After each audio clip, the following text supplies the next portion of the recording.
welcome to the Rebuilding Careers podcast. My name is Bonni Pomush, and it is my true honor to serve as Working Wardrobes CEO.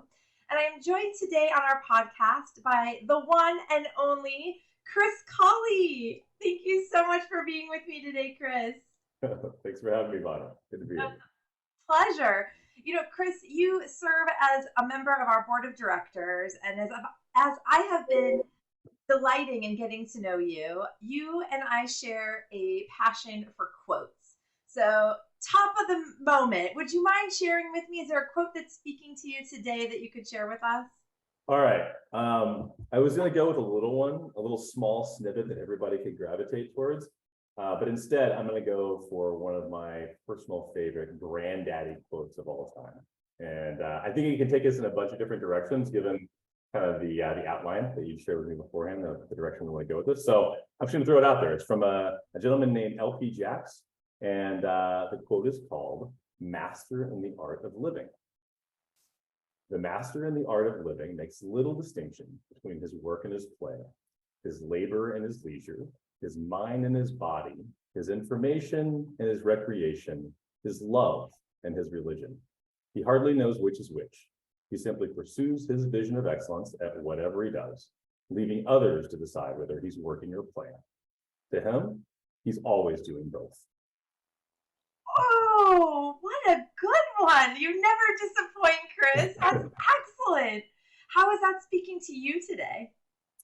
As we're trying to, I think a lot of us probably embody this thing, especially post-COVID, where the work and play and family lines were all blurred together into this milkshake, if you will, that we just didn't know where we were at any point. Sometimes lines and distinctions make sense to have, right? A little separation of church and state to let you know where you are is important. But I think if we're being honest, they don't really exist. You know, we just kind of blend things together. My job isn't 9 to 5. Most people's aren't. If you love what you do, I doubt there's an ending to it, right?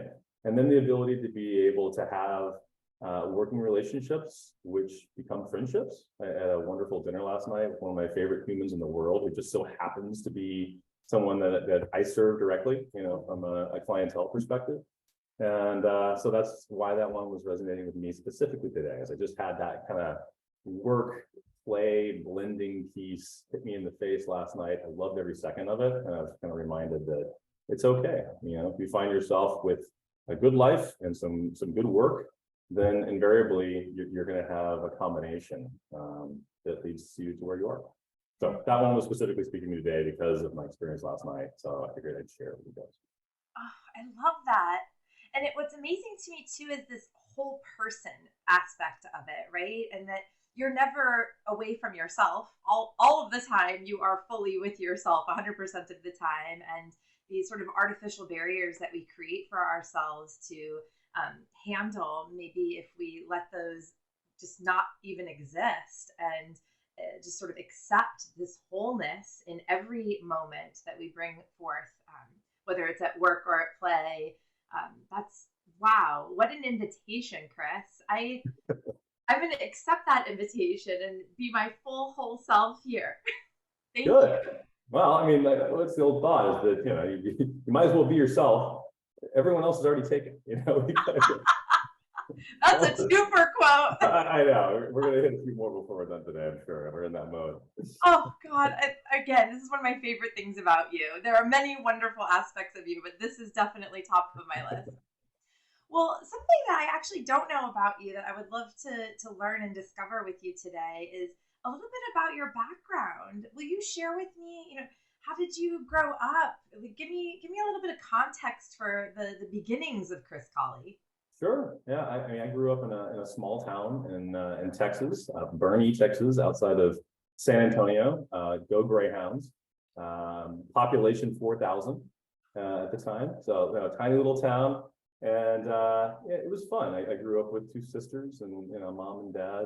Dad was an orthopedic surgeon and traveling all over the place. And my mom worked for the school district as a diagnostician, you know, helping out with kids and learning disabilities and pieces like that. So it was an enjoyable upbringing. I imagine I didn't live anybody else's upbringing, so I don't really have a great point of comparison. But It was good. I was active. We played lots of sports. My dad taught me at an early age to be brainwashed and indoctrinated into loving certain specific sports teams and universities. And I did my best to try to live up to those expectations.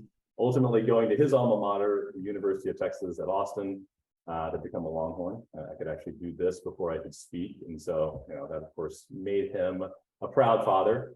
I loved it in Austin, but you can imagine the indoctrination of going to a school of 50,000 people in a city of 1 million when your entire city was 4,000 previously.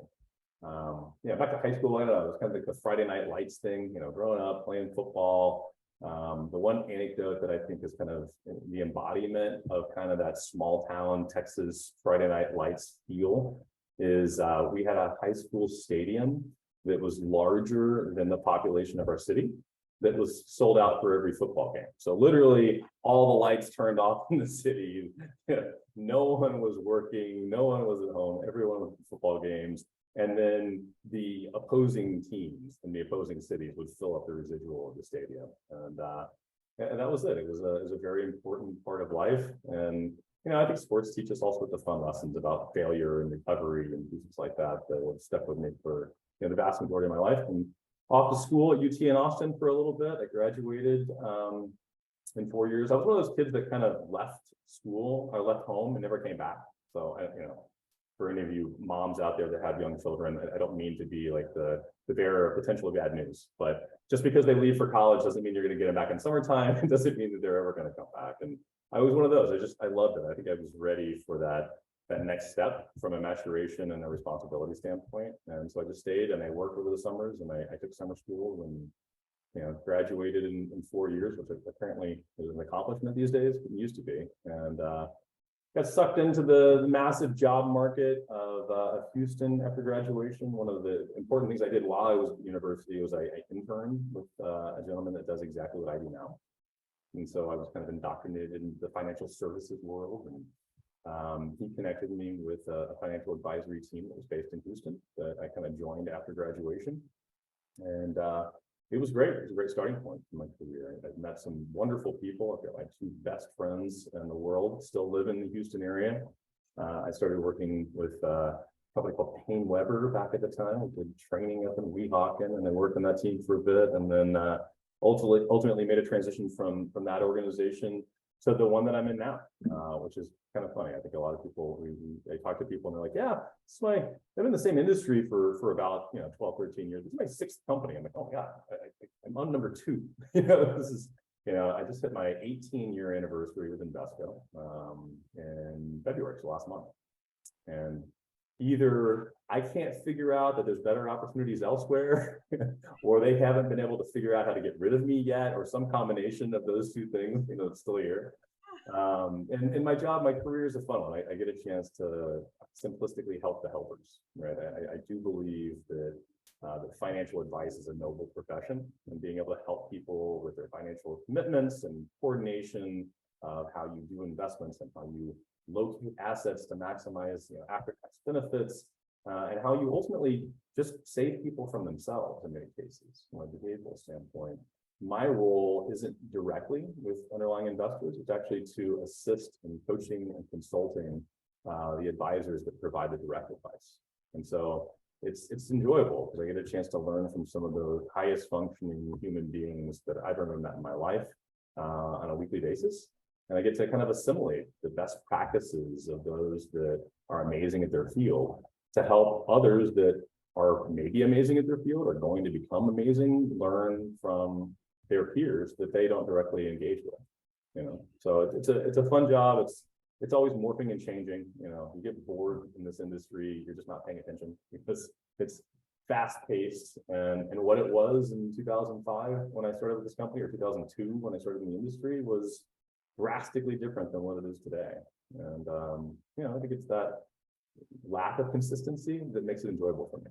And it's just kind of part of the way my brain works, is I always want some new tasks, some new challenge, some new way to improve, become a better version of myself. And the best way that I found to be able to do that is find ways to help other people in the process. It's like, what was I reading?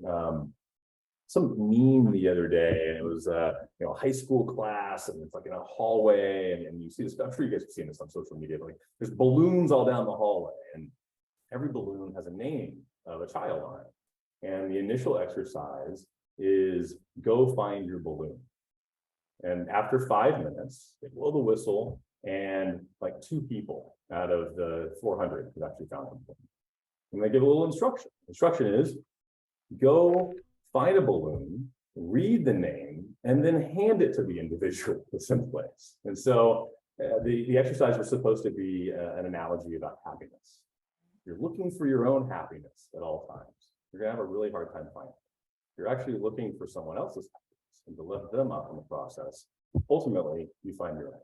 And so I just find that a lot of inspiration through those types of ideas and those types of concepts. And luckily, I get to play in a sphere from a work perspective that gives me that kind of an outcome. So that's in a nutshell. That's where I came from. That's how I got here. That's what I do. And I guess why I do it too.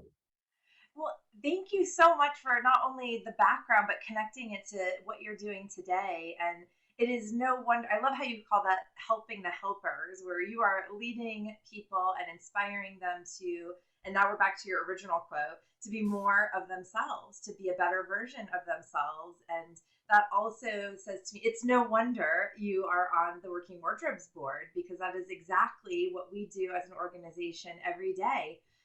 The size of the town that you grew up in is about the size of how many people we helped last year, which is, I know, of over 4,000 people.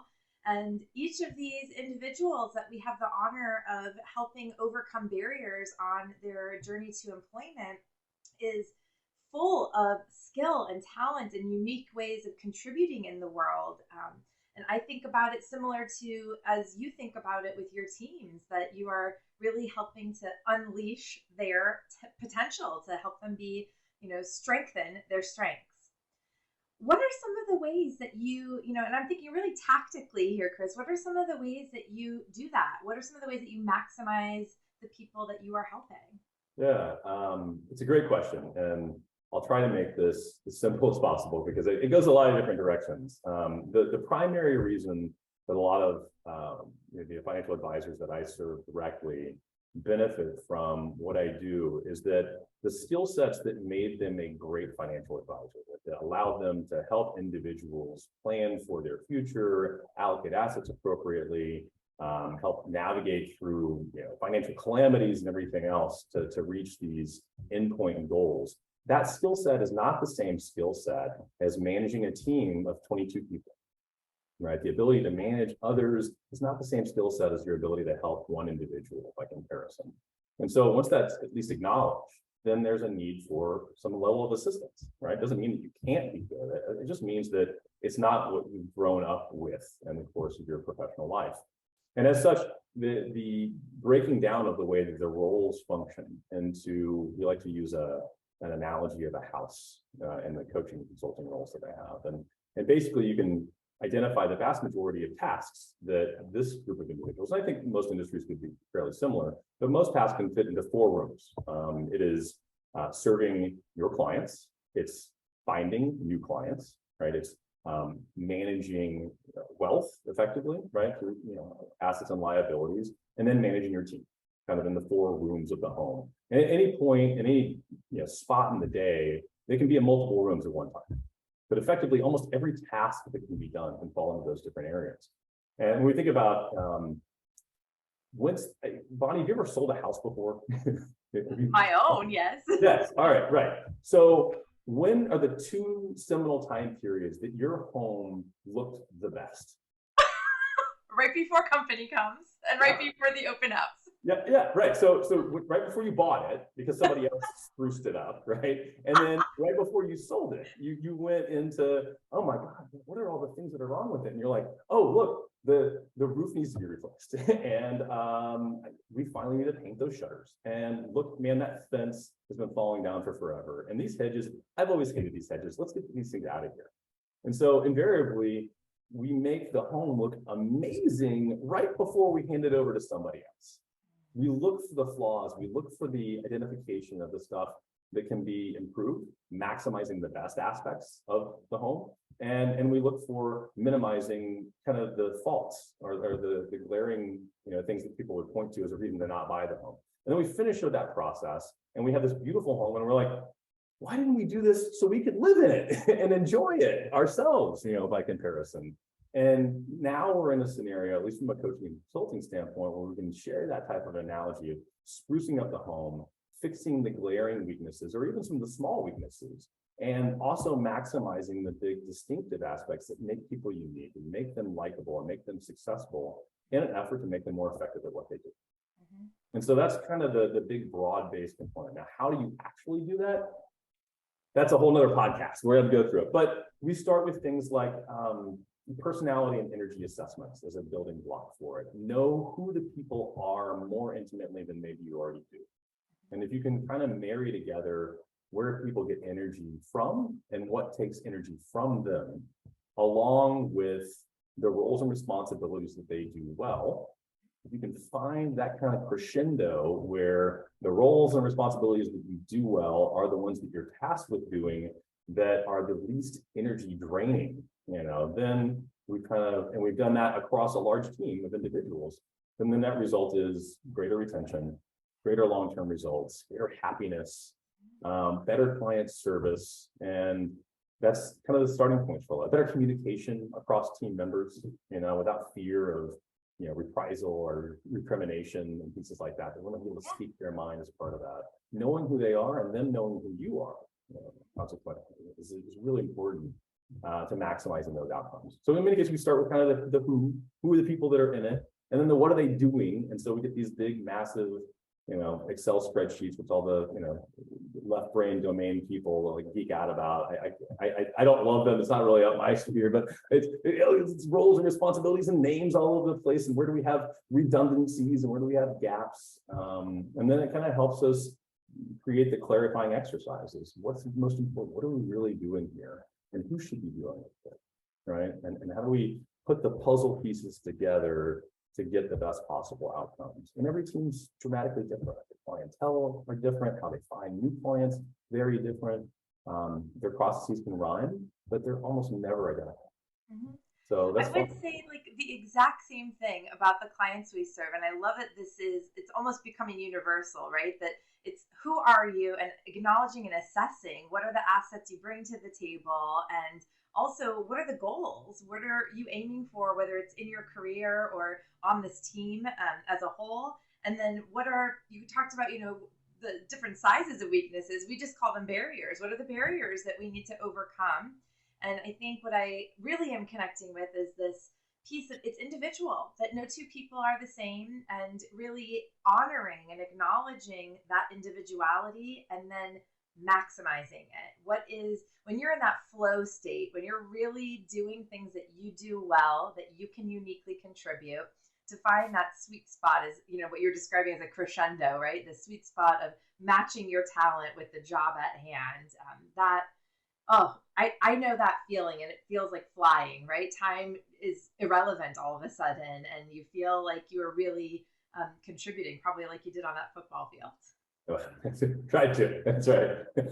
Thank goodness. I didn't know that. We found me. Well, Chris, let's take a quick break. And when we come back, I'm going to ask you to share about a barrier that you've overcome. So we'll be right back. Thank you for joining us on this Rebuilding Careers podcast. I'm Bonni Pomush here with Chris Collie, and we'll be right back. We all know someone who's out of work. Hundreds of thousands are unemployed in Southern California. Working Wardrobes is here to help. At no cost to you, our career coaches will get you job ready. The time is now. Time to update your resume. Time to practice interview skills. Time to get job training, and time to learn new skills. It doesn't cost you a thing, but it can change your life. This is your time. Call Working Wardrobes at 714-210-2460. Speak with a career coach today. Welcome back. You're listening to the Rebuilding Careers podcast. I'm Bonni Pomush. I'm the CEO here at Working Wardrobes, and delighted to be joined today by Chris Collie. Chris, we just went into break, and you were sharing with us how you really develop the people that are on your team. And part of that inherent process was, you described, really addressing weaknesses. We call them barriers, and I would love to hear some connection, if you don't mind being a bit vulnerable, about a time that you have overcome a barrier. Thanks, Bonnie. Everybody wants to talk about the negative aspects of it. I mean, if this was early 2000s, I think there's some of the questions that we used to ask during interview questions in the early 2000s. You're supposed to say, well, the worst parts about me as a worker is that I work so hard. I neglect every other aspect of my life for your benefit, Mr. Future Employer. No, but I think, heart of hearts, we're all in a scenario where identification and acknowledgement of our weak points ultimately is freedom. It allows us to be the best versions of ourselves because we know that we are imperfect. And we know that there's certain things that we gravitate towards, and being cognizant of those allows us to sidestep them in some cases or avoid them at all costs. And then when we have to take them head on, well, dang it, we got to go do it, right? Let's figure out what that thing is, right? The impediment to action becomes the path towards action, right? This is the obstacle is the way, type of scenario. For me, in the early portions of my career, I hadn't had enough at-bats to figure out what I didn't do well or didn't do poorly. And so you need to go out and make a bunch of mistakes ultimately to get where you want to go. We don't make progress success to success very well. Like success is a terrible teacher.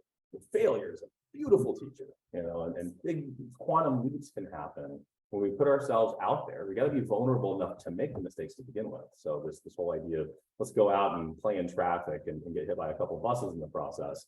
It's okay and it's necessary. For me, I was promoted out from Houston to Southern California. I didn't know anybody in the state of California when I got here. I was 26 years old. The average age of my clients was at the time 55, and I was 26. And so I felt like, number one, I didn't have experience. And I had some level of knowledge, but it wasn't applied knowledge. It's kind of like book smarts, but not street smarts. I didn't know how to do it because I'd never done it before, but I kind of had this conceptual idea of what it was supposed to be. And so in my, terribly infinite wisdom at the time, I decided that the way that I was going to counteract the perceived weakness of being too young and too inexperienced was I was going to, as opposed to just talking through about the products that my asset management company was delivering to people, which was a good starting point for most of the conversations, I was going to learn the economics presentations. And I was going to deliver the economics presentations. I was going to build a brand around delivering something that people weren't expecting. Sounded great in theory. And ultimately, people would still show up with these things, and they liked some of the content that was coming out. But it wasn't until I finally got some feedback from one of my advisors who just said, look, Chris, I come to your presentations, I come to these dissertations, I love being there for them. But, it kind of sounds like you're yelling at us when you present. And it was an epiphany. I didn't realize that I was even doing it. I hadn't, I'd done the Toastmaster stuff when I was younger before I was promoted and stuff like that. I felt like I could put some words together and string them together in a way that was at least understandable. But it wasn't great at nuance and inflection and pausing to check for some level of engagement or asking questions of the people that I was even presenting to, or smiling, right, or anything else. It's so important from a deliverable standpoint.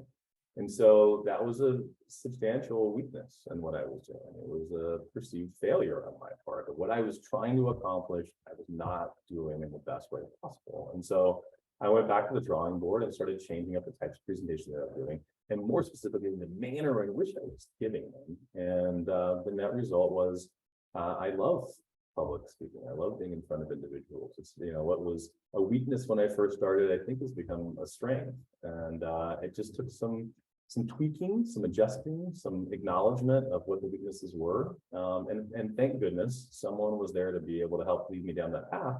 Or it might have been a delay, in the time period when I go, God, no one's showing up for these things anymore. I wonder why, Am I getting stale? Am I getting stale? So there's a weakness that I had in the early portions of my career that luckily I had to, receive the bad news that I wasn't great at what I was doing and, make the, I guess, in-flight adjustments to get to where I need to go.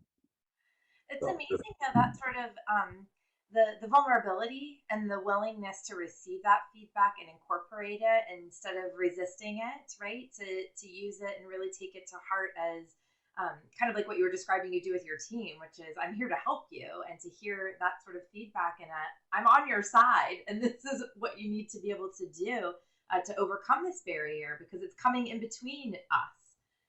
Thanks so much for sharing that, Chris, and Yeah. being so thoughtful about it. You know, with life, all of us have different, starting points, different backgrounds, different experiences. Obviously, we have different goals and different journeys of getting there. And I think one of the pieces about working wardrobes clients that really just keeps my heart so open is this idea of asking for help and receiving it.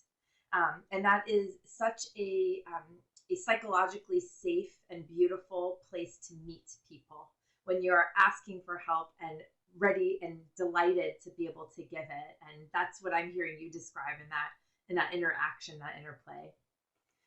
If you were, and I kind of describe this sometimes as rock bottom, right? If you were in a position where 18 years later, Invesco finds out that I'm just teasing, but if you were to start over and need to rebuild your career, have you thought about how you would even approach that? That's a great question. No, actually, I haven't. No, I've thought about different avenues within our industry. So yeah, that's something that I've certainly considered. What's different about what I'm currently doing, take this forever and start back over again? I've thought about it, and I think without question, it would be significantly easier today to do it than it would have been starting at the early portion of my adult life. And the most important thing, and as someone now that coaches other individuals that bring on new partners, new team members, younger additions to the way their teams function.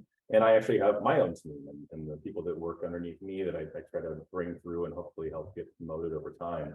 I'm extremely convinced that the first 2 years are kind of the most seminal time periods where people can either kind of make it or break it, if you will. Are you going to be successful in this industry, or are you not going to be successful in this industry? And I originally thought that was simply because that's how long it took to build the relationships with the clientele to allow you to be successful. I was wrong, without question. What those first 2 years allowed people to do, kind of like I was referring to on my weakness when I first started as well, those first 2 years, you get a chance to figure out not who the clients are, you get a chance to figure out who you are.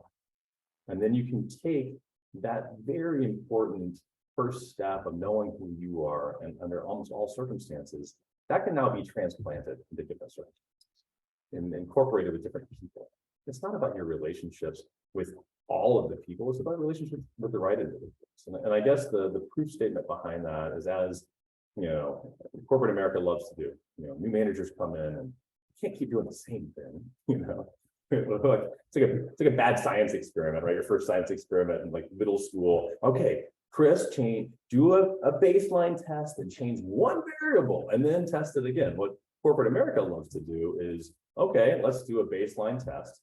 Then let's change 16 variables and then have a different result than we got previously and claim victory, that obviously we were the reason that the things were in place. So I've gone through so many different iterations of acquisitions and assimilations and new products and people and managers and stuff like that over time, that it's given me the opportunity, or the risk, to have to build brand new relationships, even at later stages of my career. And I wouldn't have thought coming into this that would be the easiest thing to do. And I couldn't be, more wrong. I couldn't have been more wrong when I went to it. Once I kind of figured out who I was, then the ability to deliver who I was to others and to listen effectively about who they were became so much easier if I can do this.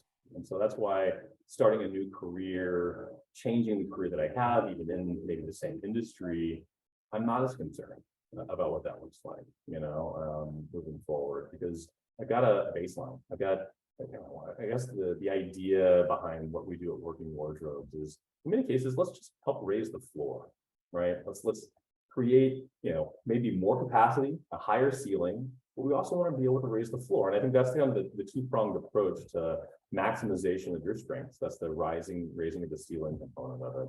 And then the rising of the floor component is really about the glaring holes and gaps and opportunities to improve. where, you know what, once I get this thing taken care of, I'm not going to fall back to that point ever again. Yeah.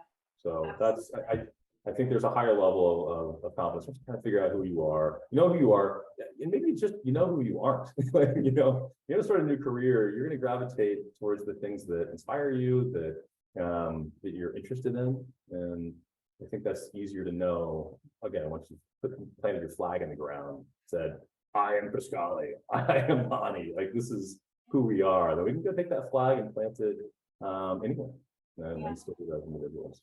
Because, faking it until you make it sounds good in theory, but ultimately it just fails. You can't remember who you faked it to previously, and then you come back as another person. It's just not going to work.